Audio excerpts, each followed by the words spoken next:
Atenção, você que está agora assistindo no sofá, estamos no intervalo do acerto de contas, mas eu quero contar uma novidade para você. Eu estou aqui do lado da minha colega Carol Arruda, colega de bancada, mas ela tem uma novidade, olha só, olha que mesa bonita, corta aqui para essa mesa linda, maravilhosa. Isso aqui é produção da nossa querida amiga Carol Arruda, que ela vai falar um pouquinho sobre essa produção.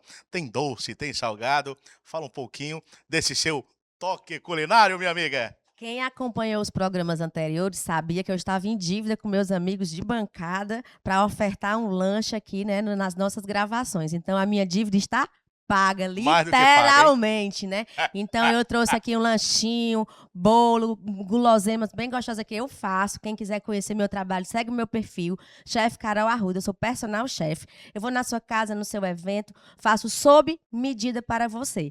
E hoje, ó, meus pares vão dar o veredito se vale a pena ou não me contratar. Aproveita, segue lá, diz de novo o seu arroba.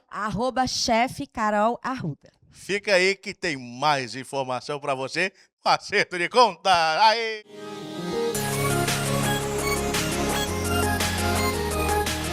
Quer passar um final de semana incrível, luxuoso e praticamente exclusivo aqui no Porto das Dunas? Então você precisa conhecer a Mansão Maciel. Gente, além de ser praticamente em frente ao Beach Park, você vai ter uma comodidade diferenciada.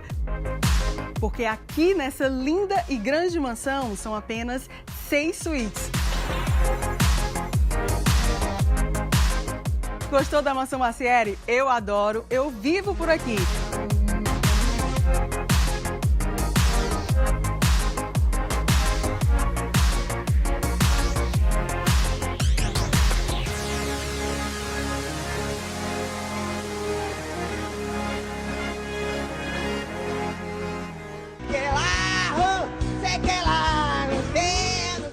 Bom, voltando aqui para o segundo bloco, é um assunto extremamente importante.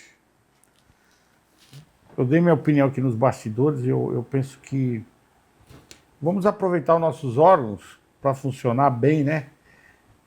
Tomara que funcione bem em vida, né? Morreu, se sobrou alguma coisa que serve para alguém, vamos colocar dessa forma, doe. É um ato de amor, né? Porque, enfim, vai jogar lá na terra, a terra vai eliminar aquilo, vai apodrecer, sei lá, vai botar fogo, vai queimar, o caso. Então doe para quem precisa. Tem muita gente querendo ainda viver, né? Que pode viver. Nós estamos aqui o caso do Faustão. Faustão, depois dos transplantes dele, ele teve uma sobrevida aí bastante interessante, né? Então, doe, né? Doe. Tem muita gente precisando, né, Glaucia? Doe. Não seja egoísta, por quê?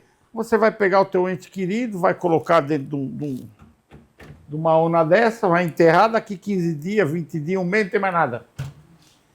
Processo de decomposição é muito rápido. E aí você deixou de salvar a vida de alguém. Então pense nisso com carinho, pense nisso. Doação é um ato de amor, doação é um ato de vida, né? Pós-vida, né?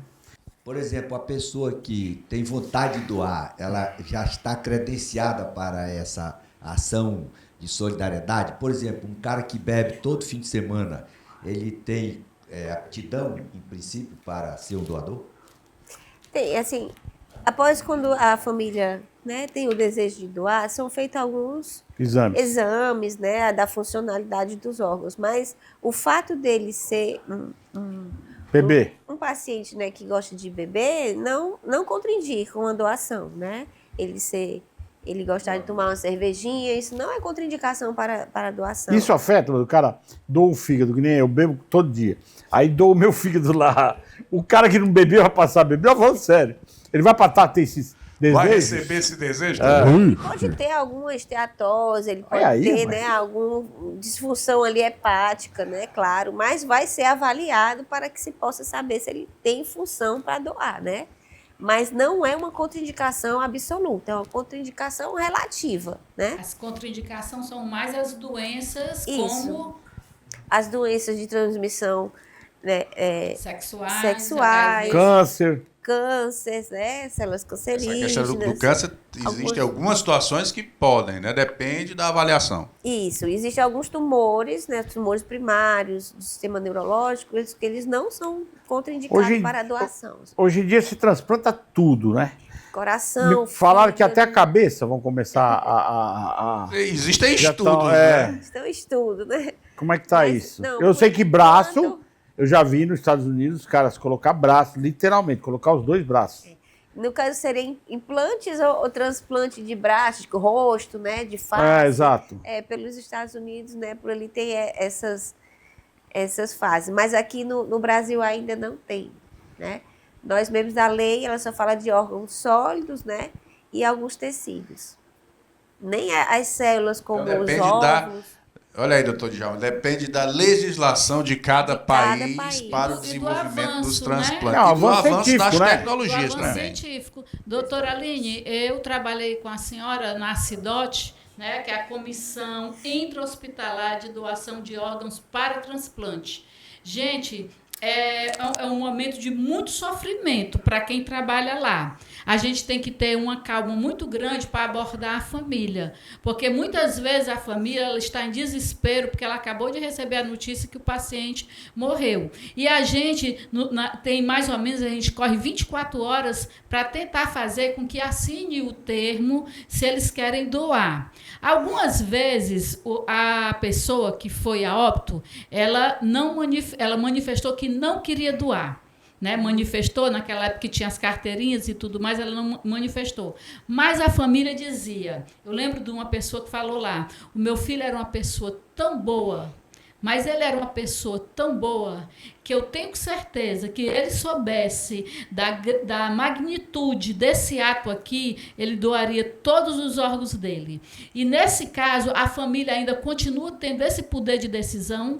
Sim, claro, é muito importante você falar nisso, Glaucia, porque aquele não que a família diz a princípio, ele está escondido por várias causas, né? Às vezes é não porque não acreditou, né? Não está no momento, ainda está naquela negação do luto, né? Nem acreditou que ele faleceu. Eu escutei uma vez uma mãe dizendo assim, ele nasceu com todos os órgãos, vai morrer com todos os órgãos. É muita ignorância. E a seguir, a gente conversou com ela, explicando quantos estavam sofrendo, que poderiam morrer, porque o coração dele ia salvar. E aí, depois de uma conversa que a gente teve, de todo esclarecimento, a mãe chorando doou, disse, meu filho era uma pessoa muito boa, eu tenho certeza que ele ia querer doar.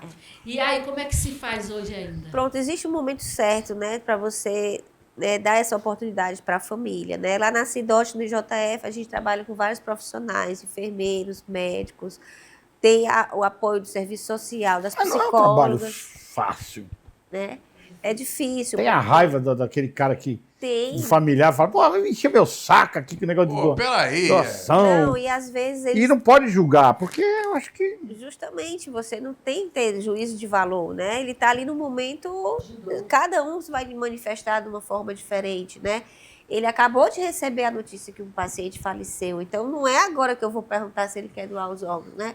Eu vou acolher, eu vou ver as necessidades que ele tem. E a doação, ela fica como uma consequência de tudo aquilo ali. Depois que ele compreender realmente a morte, que faleceu, e o que se pode ser feito depois que a pessoa morre, né? Fica uma consequência, né?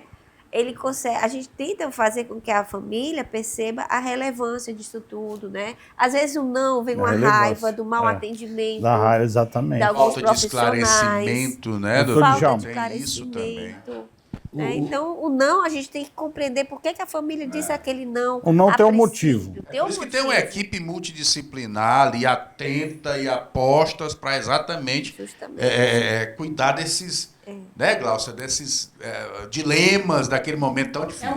Muitas vezes é um caso social, tem muitas pessoas, muitos jovens que morrem devido à violência, facção, sabe? Então, cada caso é um caso. E a equipe que está lá no plantão, eu trabalhava sexta, sábado e domingo à noite, era o nosso plantão. Só puxo, meu amigo, no JF. Então, muitas vezes a gente pegava essa coisa de final de semana da violência e a mãe chegava lá dizendo que ia quebrar tudo e tudo mais, e você vai ter que acolher a mãe, acolher a dor dela. E primeiro, depois, você vai acolher. A última coisa que você vai falar é sobre a questão da doação. É isso, doutora Aline? Isso. Por quê? Porque naquele momento a gente tem que ver uma mãe que acabou de perder um filho. Não importa que ele seja faccionado, que ele seja um bandido, mas era o filho dela, né? Então nós vamos ter que acolher a dor dela, e aí a equipe lá de psicólogo, de assistente social, de enfermeira, no caso da doutora Aline, que é uma sumidade que está lá já há quanto tempo, doutora Aline? A senhora 18 tá lá? anos. 18 anos vida, nessa hein? comissão. Então ela é uma expert, ela sabe o momento exato de abordar. É isso? Assim, esse acolhimento é essencial, né? Como eu falei, que a gente primeiro acolhe, né? E faz com que a família entenda, né? Ela foi tirada de uma vez da casa dela, daquele momento ali trágico, foi jogada em um hospital que ela não conhece ninguém, e ali, né, tudo aquilo ali acontece de repente, e aí a gente precisa dar apoio, né? É uma família adoecida, né? Psicologicamente, a gente tem que estar do lado, acolher, explicar tudo o que aconteceu, né? Nem sempre a gente consegue salvar Doutor todos. Djalma. Doutora Aline, o JF ele teve uma posição de muito destaque a equipe médica lá, quando uma moça teve as duas mãos decepadas, aí, salvo engano, em Quixeramobim, eles conseguiram reimplantar essa mão. Qual é a providência, num caso desse, que a pessoa deve adotar para preservar ainda aquele órgão, para permitir o reimplante? Certo, ele foi muito importante. Ali foi na hora que avistaram a vítima, né, e viram que tinha membros, né, que eles juntaram e acondicionaram, né, com a temperatura mais baixa, né, colocaram gelo, né, não próximo, não em contato, porque queima, né, porque queima, mas próximo, né, numa caixinha térmica, e levaram imediatamente ao hospital mais próximo que vai ser reimplantado, né? Essa atitude que eles fizeram fez com sucesso, né? Quem tomou essa atitude nesse caso? O pessoal do SAMU, né? O pessoal do SAMU, né? Imediato. O enfermeiro do SAMU que fez essa visão de recolher, pegar, né?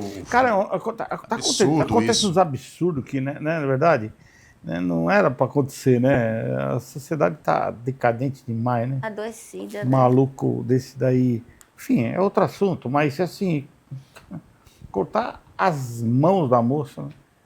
Quer dizer, e ela só tá viva porque fingiu. O seu doutor Djalma, qual a sua idade? Qual a sua idade, doutor Djalma? 74. Pronto, eu tenho 65 anos. Eu me lembro, com 13 anos de idade, ficou uma mancha muito forte na minha cabeça, na minha lembrança, de que assassinaram lá um ladrão. Foi roubar uma padaria e tal. Aquilo era um caso inédito. Lixamento? Não, assassinaram. O dono da padaria reagiu e foi atrás dele e matou o cara. Aquilo era um caso inédito.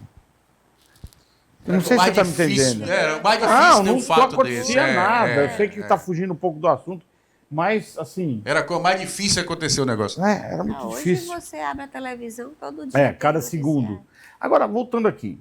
Eu acho que a legislação é um pouco falha. Eu vejo esse pessoal andando de moto descalço.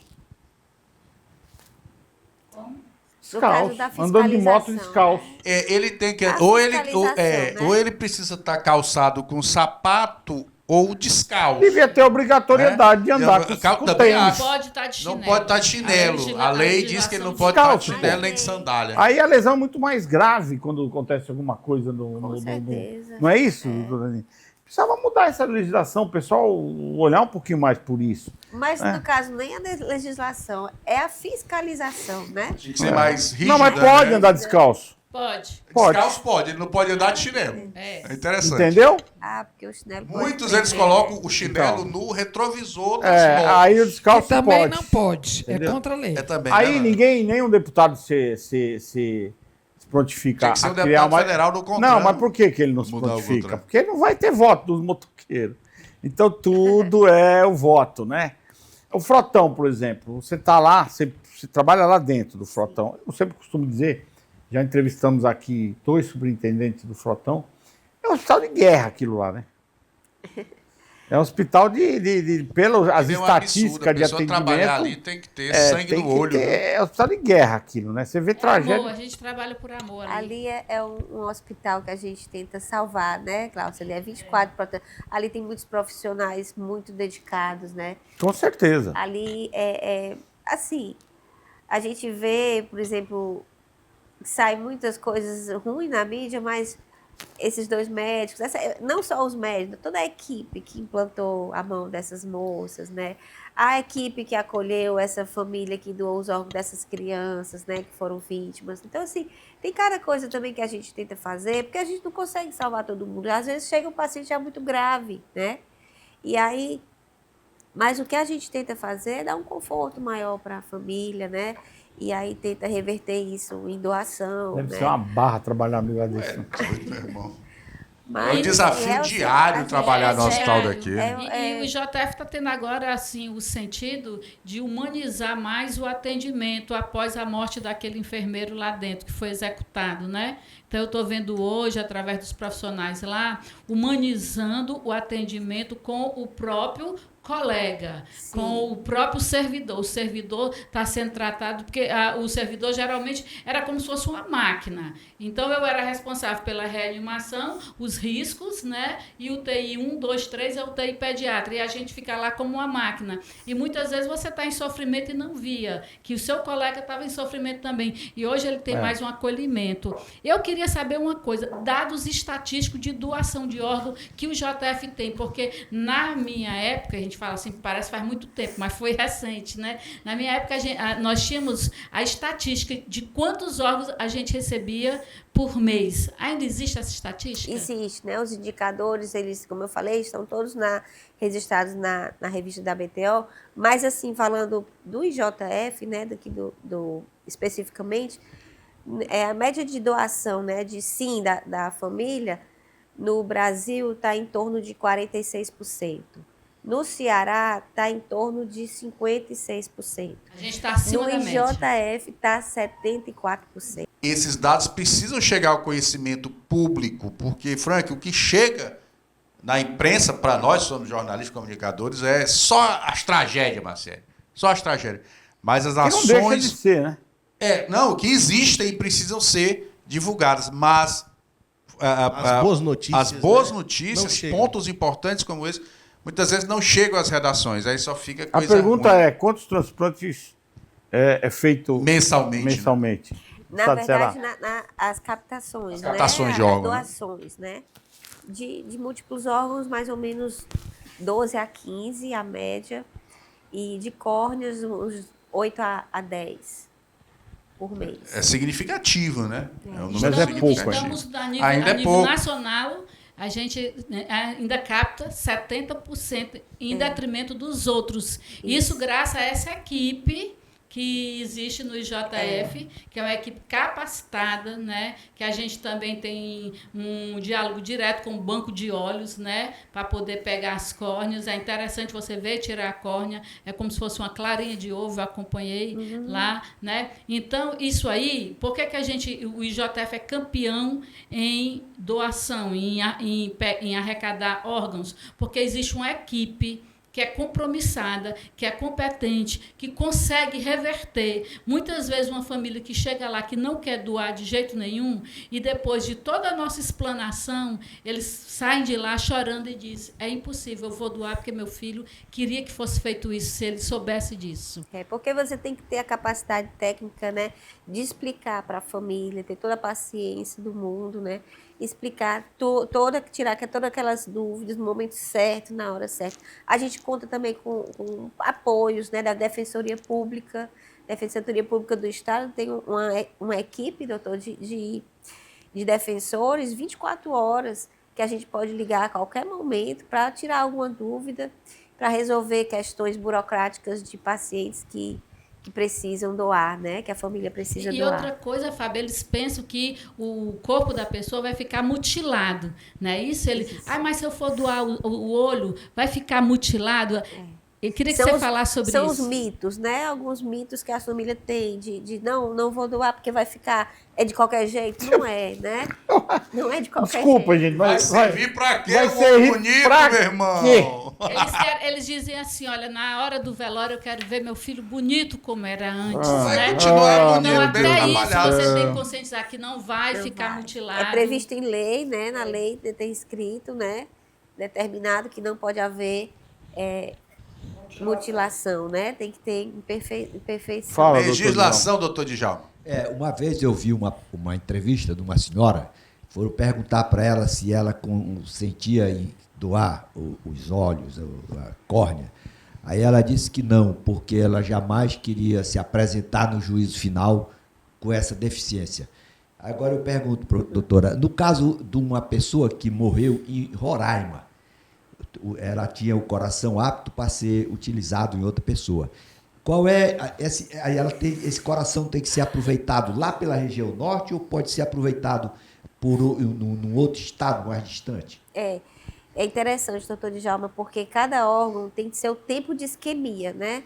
Por exemplo, o coração, ele é um órgão que ele realmente tem que ficar ali na sua região, porque depois que ele é retirado do corpo, ele só tem no máximo 4 horas para implante no receptor, né? E é bastante. Então, ele tem que ser muito rápido, ele não alcança, né, distâncias saindo aqui do Nordeste, né, mesmo de avião e tudo, pode ser que esse órgão venha a ter uma isquemia maior e não sirva, né? Então, realmente, o órgão, o coração é um órgão que fica ali na sua região, né? Tem que ter, ele vai ser uma lista local, né? Cada órgão tem seu tipo de isquemia, o coração, o fígado, o rim, a córnea. Qual o órgão que pode se preservar mais tempo? O rim, né? O rim, ele tem até 48 horas, né? Ele tem máquinas de perfusão, né? Aí entra as tecnologias, né? Para que máquinas que vêm para que possa aumentar esse tempo de perfusão desse órgão, para que ele possa ter uma viagem, né? Para que ele possa chegar a um doador com mais alcance, né? Inclusive no Congresso, né? Foram apresentadas várias máquinas, né? De perfusão de fígado, coração, no intuito que esses órgãos aumentem essa isquemia, né? Esse tempo de duração. Mas hoje, quando ele é retirado, ele só é acondicionado, né, em líquido de preservação, e ele tem 4 horas para o implante. Só outra pergunta aqui. Por exemplo, em rejeição, vamos supor, 100 transplantados, qual é o percentual de rejeição? E outra coisa, se o coração foi rejeitado, aquela pessoa ainda tem oportunidade de receber outro coração? Sim. Ou pergunta boa interessante. Pergunta, boa. A rejeição, tanto de coração, rim, né, que rejeita mais por causa das proteínas, né, da compatibilidade, né, que são as proteínas que não se cruzam, né, ele melhorou muito com o advento dos imunossupressores, né, hoje praticamente a gente tem pouca rejeição, né, algum problema que a gente tem é de má função do órgão ou mesmo de algumas infecções, mas a questão da rejeição caiu muito com o advento dos imunossupressores. Quando ele vai para o transplante e o órgão não funciona, ele vai para a fila como prioridade, ele retorna para a fila como prioridade, né? Então, ele recebe o órgão como prioridade, né? Aline, deixa eu te fazer aqui uma pergunta chave para o telespectador. Suponhamos, eu vou ser doadora. Onde eu tenho que procurar? Qual é o órgão? Desculpa, a senhora queria... Eu vou ser doadora. Quer se antecipar na doação. Quer se antecipar, né? Você fala para a sua família. Você vai chegar em casa hoje, então você vai olhar para aquela câmera ali e vai dizer, olha, pessoal, se eu tiver morte encefálica, se eu... Ou seja, não fala existe pra câmera ali. Fala aí, Mazé. Família. Fala ali. Família. Eu sou doador. Porque não existe um cadastro prévio. Você repete comigo. Eu gostaria que vocês Vai, Mazé, cuida. doassem os meus órgãos. Hoje, menos a língua. A língua vocês enterram. Vai, Mazé. Não tem jeito, não. Vai. Não tem jeito. O que eu digo é o seguinte... O telespectador fica na dúvida exatamente como você agora esclareceu, a mim, que eu me coloquei como doadora, que então falha aí. Não serei, por conta da minha idade. Eu já vou fazer 80 anos, então eu estou fora. Eu apenas exemplifiquei. O Figueiredo pode, o Figueiredo. A doutora falou do fígado. Para pode. esclarecer a vocês de casa qual órgão que você tem que, vamos dizer, se cadastrar. Então, ela respondeu e eu vou dizer para vocês. Vocês têm que chegar para os seus familiares e dizer, olha, caso eu tenha um problema, eu gostaria que meus órgãos fossem doados. Então, é um ato de vontade e vocês vão passar esse ato de vontade para os seus familiares. Informar a família. Por exemplo, até a questão da cremação, né? Precisa ter autorização antecipada ou não? Não, assim, a cremação é independente. Não, né? mas parece que tem que ter. A pessoa define, né? Não, a pessoa define em vida. Define em vida, sim. Olha, E se não definir, a família resolver queimar? Aí não pode, né? Se não Ali. definir Será em que não? vida- Não sei. Não sei disso, não. Não sei. porque Não conheço a é legislação, família doutor que Djalma. decide. É a família que decide Família também, que decide. cremação. Ah, é a família que decide, é? Existem alguns casos que Eu não quero ser pode queimado para não dar pro trabalho. Existe Aí alguns minha sogra casos- falou, eu não quero que me queime, eu quero que enterre. Eu falei, não se preocupe, viu, sogra? Eu vou enterrar a senhora de cabeça para baixo. E é pra não correr o risco. Resolver sai lá no Japão, Lá no para demorar Japão. para voltar, não tem problema nenhum. Existem alguns casos, por exemplo, se for vítima de algumas violência, né, que não vai poder cremar, né, o impedimento Como assim? judicial, né? Ah, se caso precisar... Investigação. tem que Exumar e tal. Exumar, né? Exumar, se precisar. Doutor exumar Djalma depois. gostou da ideia da sogra, vai Questão usar a de prática do... Interessante, né, doutor Djalma? Olha, Eu queria Aline. saber só se ela não pode doar mais. Só o Pode, a fígado. senhora né? pode doar seu Figueiredo fígado. pode, viu, Mazé? Olha, eu perdi recentemente o meu esposo. E ele era favorável à doação. Estou sabendo hoje que tem um limite de idade.